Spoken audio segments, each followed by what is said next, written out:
Die dritte Aufgabe ist für ein unabhängiges Europa.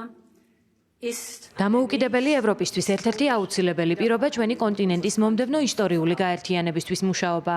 ევროპის იმ ქვეყნების მისაღებად, რომელთაც ჩვენს კავშირში გაწევრების შესახებ თავისუფალი არჩევანი გააკეთეს. ეს არა მხოლოდ ჩვენი მორალური ვალდებულებაა, არამედ ეს არის წინაპირობა უფრო ძლიერი ევროპისთვის, როგორც მის საზღვრებს შიგნით, ასევე მსოფლიოს მასშტაბით გეოპოლიტიკური თვალსაზრისით. უფრო დიდი გაერთიანებული ევროკავშირი გააძლიერებს ჩვენს ხმას მთელს მსოფლიოში. ეს ხელს შეუწყობს ჩვენი დამოკიდებულებების შემცირებას, ის უზრუნველყოფს დემოკრატიის, კეთილდღეობის და სტაბილურობის გაძლიერებას მთელ ევროპაში. რა თქმა უნდა, გაწევრება ყოველთვის იქნება დამსახურებაზე დაფუძნებული პროცესი, მაგრამ დარწმუნებული ვარ, რომ ახლა ისტორია გვიხმობს, როგორც 1989 წელს გვიხმობდა, როდესაც ცვლილებების ქარმა დაუბერა მთელ ევროპაში.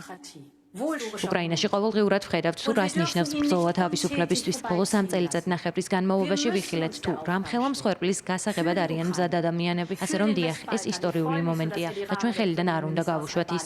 ჩვენ ამ მოწოდებას უნდა ვუპასუხოთ უკრაინისთვის, დასავლეთ ბალკანეთის ქვეყნებისთვის, მოლდოვისთვის, იმედია საქართველოსთვის, ყველასთვის, ვინც საკუთარი არჩევანი გააკეთა თავისუფალი და მშვიდობიანი მომავლისთვის ჩვენს კავშირში, უფრო ძლიერი და დამოუკიდებელი ევროპისთვის.